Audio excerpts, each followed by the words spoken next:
Friends, आज हम पढ़ने वाले हैं इकोनॉमिक्स। इकोनॉमिक्स के अंदर हम करेंगे इग्नू का सिलेबस कंप्लीट। उसके अंदर हम पढ़ने वाले हैं आज MEC 007 यानी इंटरनेशनल ट्रेड एंड फाइनेंस, जिसे हिंदी में अंतर्राष्ट्रीय व्यापार और वित्त कहा जाता है। उसके अंदर हम पढ़ेंगे फर्स्ट यूनिट का फ्री ट्रेड यानी मुक्त व्यापार। अब ये माइंड में आता है कि फ्री ट्रेड मतलब क्या? फ्री ट्रेड मतलब मुक्त व्यापार नीति मतलब क्या? तो वो यह होता है कि प्रोफेसर लिप्सी ने इसे बेहतरीन ढंग से प्रस्तुत किया है, जैसे कि उसमें किसी भी प्रकार का प्रशुल्क मतलब टैरिफ या टैक्सेस ना लगे हो और किसी भी प्रकार का नियंत्रण ना हो। जैसे कि हम एक्सपोर्ट और इंपोर्ट करते हैं तो उसमें किसी भी प्रकार का नियंत्रण या फिर टैक्सेस ना लगे हो, जो एक्स्ट्रा टैक्सेस होते हैं। जैसे कि फर्स्ट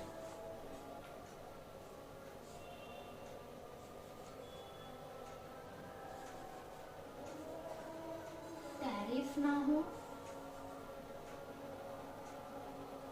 मतलब टैक्स, जिसे हिंदी में हम कहते हैं प्रशुल्क,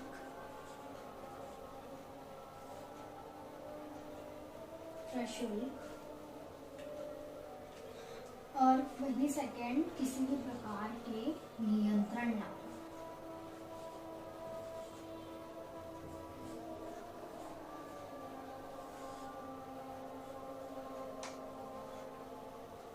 नियंत्रण अथवा किसी भी प्रकार के प्रतिबंध ना हो। जैसे हम मान लेते हैं अभी विंटर सीजन स्टार्ट होने वाला है, तो इसमें यदि हम काफ़ी सारे लोगों की डिमांड होती है स्वेटर्स, जैकेट्स, विंटर के सारे, तो इसमें यदि हम ले लेते हैं टू कंट्रीज है और उसमें एक X वस्तु का निर्माण करती है, दूसरी Y वस्तु का, जो कि कम से कम लेबर कॉस्ट में वो एक वस्तु बनाती है जिसकी कॉस्ट होती है 100 और वही Y वस्तु की कॉस्ट 200। अब इसे एक एग्जाम्पल से समझेंगे। जैसे कि हमें जैकेट्स लेनी है या फिर स्वेटर्स लेने हैं विंटर के लिए, तो इसमें हम जहाँ से हमें कम प्राइस में मिलेगा वहीं से लेंगे और क्वालिटी भी अच्छी होनी चाहिए। सपोज मान लो कि इंडिया में जो स्वेटर्स हैं वो भी अच्छे ही है, बट उतने डिज़ाइनर या फिर जैसे अभी आ रहे हैं फॉरेन कंट्रीज या फिर अदर कंट्रीज के, सपोज वहाँ के, अब हमें लग रहा है कि नहीं अब नया डिज़ाइन लेना चाहिए, तो हम वो वैसा वाला डिज़ाइन लेना चाहते हैं। तो उसके लिए अब हम क्या करेंगे, हम देखेंगे कि पहले कॉस्ट कहाँ की, कम प्राइस में कहाँ से हम ले पा रहे हैं। अगर कम प्राइस में हमें इंडिया में ही मिल रहा है तो बहुत अच्छी बात है, और नहीं मिल रहा है तो फिर हम अदर कंट्रीज के ऐप में सर्च करके देखेंगे कि हाँ कहाँ मिल रहा है करके। बट इसे हम फ्री ट्रेड को इसमें कैसे समझेंगे? फ्री ट्रेड को ऐसे समझेंगे, सपोज यदि ये जैसे ये इंडिया का है, इंडिया का प्रोडक्ट है ये, और वहीं ये हो गया फॉरेन यानी अदर कंट्री का, ये हो गया प्रोडक्ट वाई।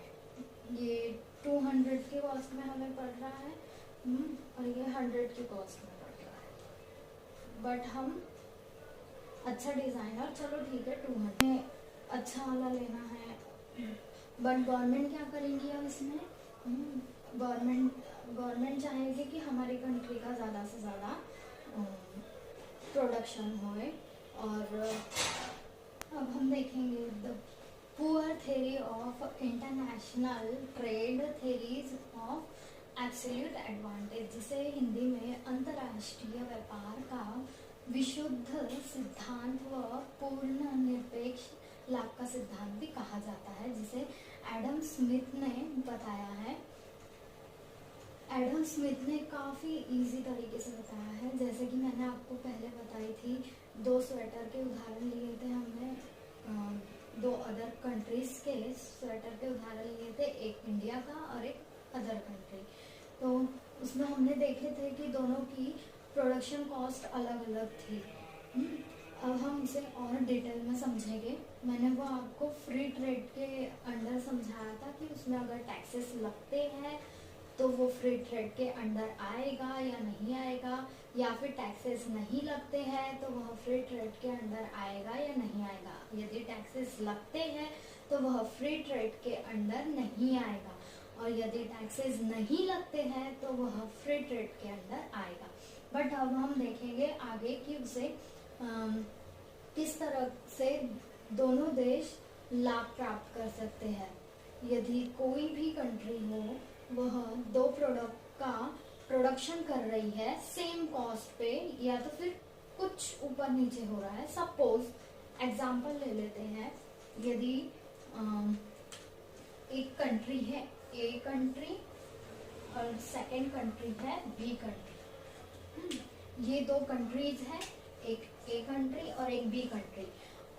ए कंट्री का कोई प्रोडक्ट है, सपोज मान लेते हैं हम, जैसे कि हमें टी शर्ट्स लेनी है। तो टी शर्ट्स जो हम ले रहे हैं ये ए कंट्री है, जो टी शर्ट्स की उसकी प्रोडक्शन कॉस्ट है 100 रुपीज़, और वही है बी कंट्री की प्रोडक्शन कॉस्ट 250 रुपीज़। तो आप देख सकते हो दोनों में काफ़ी अंतर है। तो यदि ए कंट्री अपने यदि टी शर्ट ना देते हुए किसी और वस्तु का एक्सपोर्ट करे तो ज़्यादा बेहतर होगा, बिकॉज ये Ricardian comparative advantage and opportunity cost, जिसे हिंदी में रिकार्डो का तुलनात्मक लाभ और विकल्प लागत सिद्धांत भी कहा जाता है। अब हम देखेंगे इसे रिकार्डो ने किस तरीके से प्रस्तुत किया। रिकार्डो ने इसे 2 कंट्रीज के द्वारा बताया है कि यदि इसे हम टेबल के द्वारा काफ़ी अच्छे तरीके से समझेंगे, के द्वारा हम देखेंगे रिकार्डियन का अपॉर्चुनिटी एंड एडवांटेज कॉस्ट, जिसे यहाँ पर 2 कंट्रीज ले ली गई हैं, एक इंग्लैंड और दूसरा पुर्तगाल। ठीक है, उसके हमने लेबर ऑफ प्रोडक्शन कॉस्ट ली है, इन्हें इन आवर्स की, जैसे कि 1 unit of clothes and 1 unit of wine. तो इंग्लैंड प्रोड्यूस कर रहा है 1 यूनिट ऑफ क्लोथ 100 रुपीज़, यानी उसकी कॉस्ट है 100, और 1 यूनिट ऑफ वाइन उसकी कॉस्ट है, प्रोडक्शन कॉस्ट है 120। तो उसे क्लोथ का प्रोडक्शन कॉस्ट कम है, और वहीं देखा जाए तो वाइन का प्रोडक्शन कॉस्ट ज़्यादा है। और वहीं हम देखते हैं पुर्तगाल जो है वो 1 यूनिट ऑफ क्लोथ्स वो 90 रुपीज़ प्रोडक्शन कॉस्ट है, और वहीं उसकी वाइन देखा जाए तो 80 रुपीज़ प्रोडक्शन कॉस्ट है। उसे दोनों ही इसमें लाभ प्राप्त कर सकता है। वो दोनों अगर प्रोडक्ट वो एक्सपोर्ट करे तो उसे दोनों ही प्रोडक्ट्स में लाभ प्राप्त हो सकता है। वहीं अगर देखा जाए तो इंग्लैंड को सिर्फ क्लोथ्स में ही लाभ प्राप्त हो सकता है। अब हम देखेंगे रिकार्डियन का comparative advantage and opportunity cost इस टेबल के माध्यम से जैसे कि इंग्लैंड है, दो कंट्रीज है, इंग्लैंड और पुर्तगाल। इंग्लैंड और पुर्तगाल जो कि दोनों ही सेम प्रोडक्ट का प्रोडक्शन करते हैं। 1 unit of clothes, one units ले लेते हैं हम दोनों का, 1 unit of clothes and 1 unit of wine. तो यह इंग्लैंड जो है उसमें वह 1 unit of cloth 100 rupees production cost है, वहीं 1 unit of wine 120 rupees production cost है। और यदि पुर्तगाल का देखा जाए तो 90 रुपीज क्लोथ प्रोडक्शन प्राइस है उसका, और वहीं 80 रुपीज वाइन प्रोडक्शन प्राइस है। दोनों में ही वह लाभ कमा सकता है, यह दोनों ही प्रोडक्ट में लाभ की स्थिति प्राप्त कर सकता है।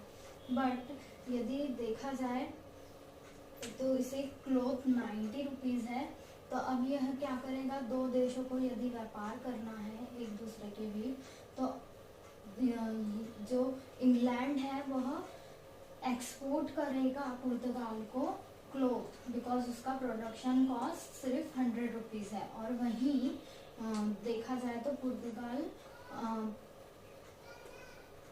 एक्सपोर्ट करेगा इंग्लैंड को वाइन, जिसकी प्रोडक्शन कॉस्ट है 80 रुपीज।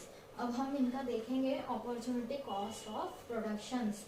इनका भी हम 1 unit of clothes and 1 unit of wine ले लेंगे। जैसे कि यदि हम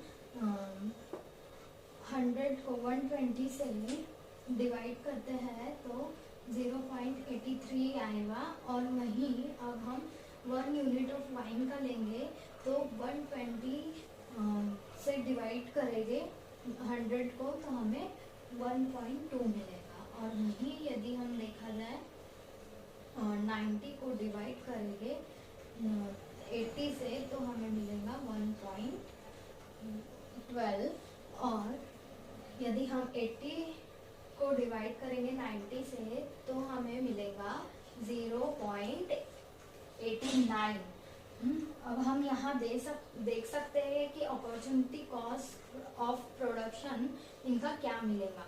तो अब इन दोनों कंट्री को किस तरीके से व्यापार करना चाहिए ये हम यहाँ से देख सकते हैं। आपको आसानी से नजर आएगा कि 0.83 इसकी कम से कम प्रोडक्शन कॉस्ट है, और वहीं इसका प्रोडक्शन कॉस्ट जो है अपॉर्चुनिटी कॉस्ट वो 1.2 आ रहा है। तो अब ऐसे में क्या करना चाहिए, इंग्लैंड जो है वह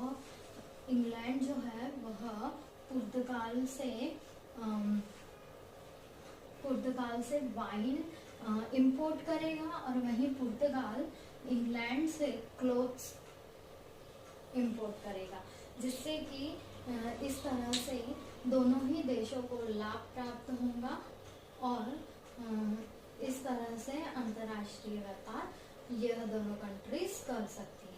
अब हम मिलेंगे नेक्स्ट वीडियो में।